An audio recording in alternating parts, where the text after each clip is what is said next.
Hello বন্ধুরা, welcome to model study point.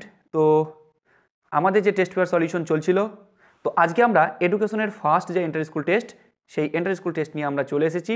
তো চলো আজকে দেখে নিই এডুকেশনের যে পার্ট। প্রথম কোশ্চেন দেখো, প্রথম কোশ্চেন বলেছে জনার্দন রেড্ডি কমিটি কত খ্রিস্টাব্দে গঠিত হয়? 1992। নেক্সট বলেছে থার্স্টনের বহু উপাদান তত্ত্বে এম বলতে বোঝায় কি? মেমোরি বা স্মৃতি। নেক্সট দেখো 2000 সালে ঢাকায় অনুষ্ঠিত আন্তর্জাতিক সম্মেলনের বিষয় কি ছিল? সকলের জন্য শিক্ষা। শিক্ষাবিজ্ঞানে প্রযুক্তিবিদ্যা বা টেকনোলজি অফ এডুকেশন এর উদাহরণ হলো ইন্টারনেট। মূক ও বধিরদের জন্য মৌখিক পদ্ধতির প্রবর্তন করেছিলেন কে? জুয়ান পাবলো বোনে। জুয়ান পাবলো বোনে।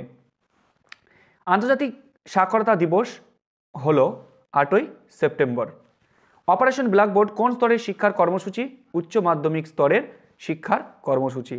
নেক্সট কোশ্চেন আমরা দেখব নবোদয় বিদ্যালয় গঠন করা হয়। নবোদয় বিদ্যালয় গঠন করা হয় কবে? দেখো নবোদয় বিদ্যালয় গঠনের কথা কোন কমিশনে বলা হয়েছে? তো নবোদয় বিদ্যালয়ের কমিশনের কথা বলা হয়েছে, এটা জাতীয় শিক্ষানীতি 1986। জি উপাদান প্রয়োজন হয় কি ক্ষেত্রে? সব কাজে কিন্তু জি উপাদান ব্যবহার করা হয়। পরে দেখো 6, 8, 14, 6, 10, 7, 6, 8 স্কোরগুলির সংখ্যাগুরু মান কত হয়ে যাবে? না 6। ডেলস কমিশনের সুপারিশ অনুযায়ী শিক্ষার স্তর হলো কটি? না শিক্ষার স্তর হলো 4টি। পরের প্রশ্ন দেখো মুদালীয় কমিশনের সময়সীমা হলো কত?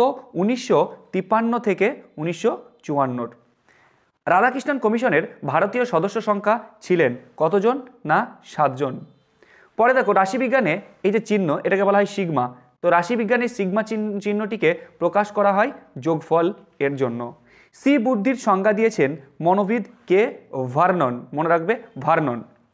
পরের প্রশ্ন আমরা দেখব কেন্দ্রীয় প্রবণতা নির্ণয়ের সবচেয়ে গুরুত্বপূর্ণ দ্রুত গতি সম্পন্ন পদ্ধতিটির নাম কি? এটা হয়ে যাবে মোড। ওকে।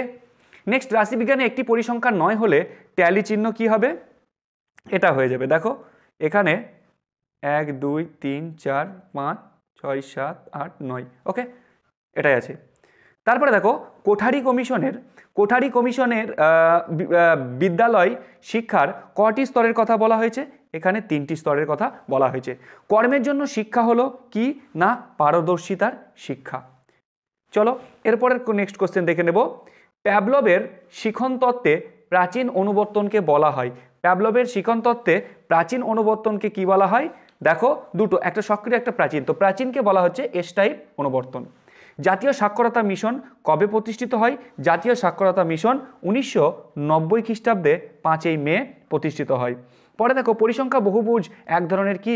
এক ধরনের রৈখিক। পরে দেখো শিক্ষাকে যুগ্ম তালিকাভুক্ত করা হয় সংবিধানের কোন সংশোধনীতে? এটা 44তম সংশোধনীতে। ব্রেইল পদ্ধতিকে শিক্ষা দেওয়া হয় ড্যাশ শিশুদের, এটা দৃষ্টি প্রতিবন্ধী শিশুদেরকে দেওয়া হয়। তো এই ছিল আমাদের এমসিকিউ। চলো এবার আমরা এসিকিউগুলো সলভ করে নেব। তো চলো এসিকিউ ফার্স্ট কোশ্চেন কি আছে? বয়স্ক শিক্ষা কাকে বলে?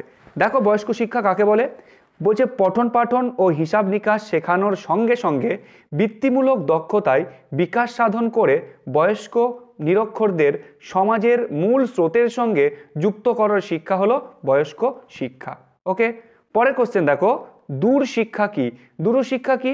দেখো দূর থেকে অর্থাৎ স্থান নির্বিশেষে যে শিক্ষা লাভ করা যায় সেখানে শিক্ষার্থীদের শ্রেণীকক্ষ মুখোমুখি কোনো শিক্ষা গ্রহণের প্রয়োজন হয় না, তাকে দূরশিক্ষা বলে। পরের প্রশ্ন আমরা দেখে নেব।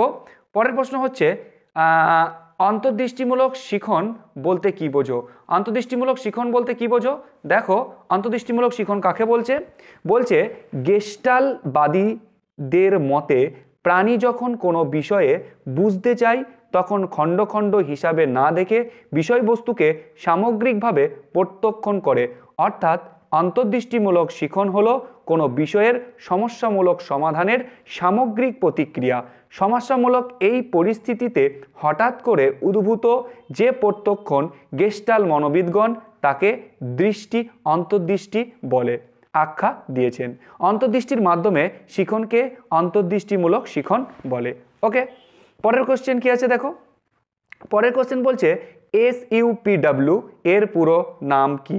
দেখো SUPW হচ্ছে socially useful productive work. Next question, SUPW কোন কমিশনে উল্লেখ আছে? এটা হয়ে যাবে কোঠারি কমিশনে উল্লেখ আছে। পরের প্রশ্ন দেখো, পরের প্রশ্ন আছে যে শারীরিক প্রতিবন্ধী শিশুদের দুটি শ্রেণী বিভাগ করো। শারীরিক প্রতিবন্ধী শিশুদের দুটি শ্রেণী বিভাগ, একটা হলো দৃষ্টিহীন প্রতিবন্ধী আর একটা মুখ ও বধির প্রতিবন্ধী। নেক্সট কোশ্চেন দেখো, নেক্সট বলেছে NLM, এটা আই নয়, NLM ন্যাশনাল লিটারেসি মিশন এর পুরো নাম। ওকে, নেক্সট কোশ্চেন আমরা দেখব। নেক্সট কোশ্চেন রয়েছে UGC এর ফুল ফর্ম কি? UGC ফুল ফর্ম কি? University grants commission. Next question কি আছে? নেক্সট রয়েছে পাজল বক্স কি? পাজল বক্স কি? দেখো থর্নডাইক তার প্রচেষ্টা ও ভুল শিখন কৌশলের বাস্তবতা নির্ণয় করতে তিনি প্রাণীর সমস্যামূলক পরিস্থিতির সৃষ্টি করার জন্য যে বিশেষ এক ধরনের যান্ত্রিক উপকরণ ব্যবহার করেন, যার নামকরণ রেখেছেন পাজল বক্স। নেক্সট কোশ্চেন দেখো, নেক্সট বলেছে NCRHE এর ফুল ফর্ম কি? National council of rural higher education. Next question দেখো, নেক্সট বলেছে NCERT এর পুরো কথাটি লেখো। NCERT এর পুরো কথাটি হচ্ছে national council of educational research and training. Next question দেখো, নেক্সট বলেছে মনোবিদ DO হেব এর মতে দুই প্রকার বুদ্ধি কি কি? হেবের মতে A বুদ্ধি এটি জন্মগত এবং B বুদ্ধি এটি জন্মগত নয়, তবে এটি জিনগত সক্ষমতা ও পরিবেশগত উদ্দীপনার ফল শ্রুতি। নেক্সট কোশ্চেন দেখো, নেক্সট কোশ্চেন বলেছে স্পিয়ারম্যানের G এর সঙ্গে ক্যাটেলের কোন বুদ্ধি, কোন G এর সঙ্গে তুলনীয় ক্যাটেলের কোন ধরনের বুদ্ধি? স্পিয়ারম্যানের G এর সঙ্গে তুলনীয় ক্যাটেলের তরল বুদ্ধি। নেক্সট কোশ্চেন কি বলেছে? নেক্সট কোশ্চেন আছে যে ব্রেইল পদ্ধতিতে কতগুলি বিন্দু দিয়ে লেখা হয়? তো 6টি বিন্দু দিয়ে লেখা হয়। পরের প্রশ্ন দেখো, শ্রেণীকক্ষে শিশুদের একটি আচরণমূলক সমস্যা উল্লেখ করো। শ্রেণীকক্ষে শিক্ষার্থীদের মধ্যে দেখা যায় এমন একটি আচরণগত সমস্যা হলো স্কুল পালানো বা মিথ্যা কথা বলা। নেক্সট কোশ্চেন কি আছে? স্কুল জট কি? স্কুল জট কি? যে দেখো যে একটি নির্দিষ্ট অঞ্চলের সমস্ত বিদ্যালয়গুলির মধ্যে সহযোগিতামূলক মনোভাব গড়ে তোলার জন্য এবং শিক্ষার মানের উন্নয়ন ঘটানোর উদ্দেশ্যে কোঠারি কমিশনের নির্দেশ কয়েকটি বিদ্যালয় নিয়ে গড়ে তোলা হয়েছে বিদ্যালয় গুচ্ছ বা স্কুল কমপ্লেক্স। পরের প্রশ্ন কি বলেছে? অথবা যে মাধ্যমিক শিক্ষা কমিশনের সুপারিশ অনুযায়ী ইন্টারমিডিয়েট শিক্ষা কি?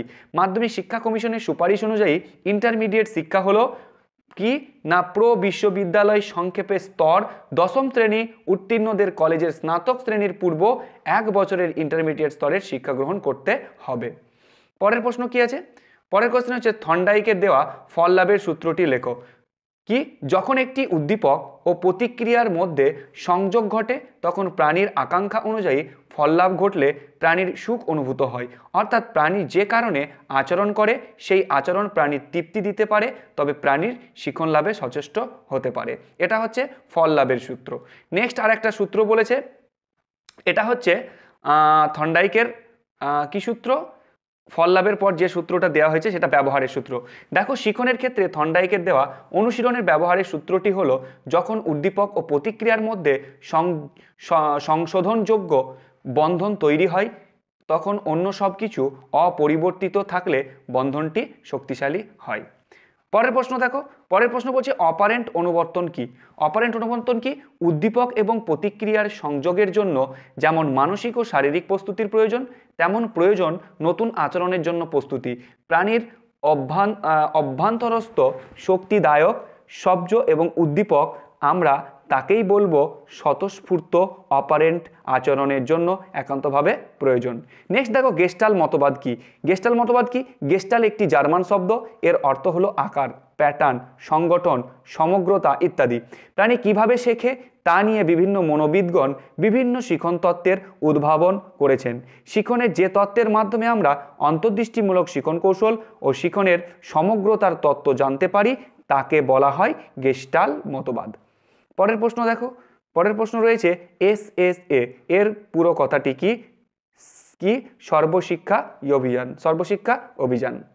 পরের প্রশ্ন দেখো, পরের প্রশ্ন বলেছে WWW এর পুরো নাম কি? World wide web. Okay, next বলেছে ভাষা গবেষণাগার বা ল্যাঙ্গুয়েজ ল্যাবরেটরি কি?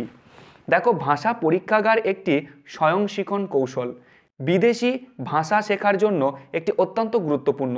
এই কৌশলে শিক্ষার্থী রেকর্ডের টেপ থেকে ভাষা শুনে এবং এইরকমভাবেই তা বলার চেষ্টা করে।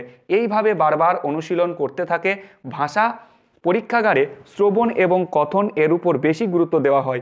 সঠিক উচ্চারণ করার উপর গুরুত্ব আরোপ করা হয়। পরবর্তী পর্যায়ে লেখা ও পড়া বিকশিত হয়ে থাকে।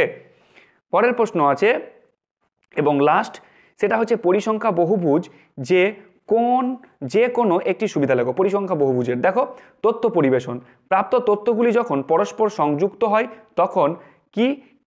তখন ফ্রিকোয়েন্সির মাধ্যমে তথ্য পরিবেশনের সুবিধাজনক। তো এটাই ছিল আমাদের ফার্স্ট এডুকেশনের যে টেস্ট পেপার সলিউশন। তো এগুলো আমাদের ওই নোটের মধ্যেই নেওয়া, সেখান থেকে স্ক্রিনশট মেরে আমরা করছি। অর্থাৎ পুরো নোট তোমরা যদি নোটটা নিয়ে নাও তাহলে এই পুরো টেস্ট পেপার বা সমস্ত জিনিস তোমরা একটার মধ্যে পেয়ে যাবে। তো চলো আজকে এই পর্যন্ত, দেখা হবে পরের ভিডিও।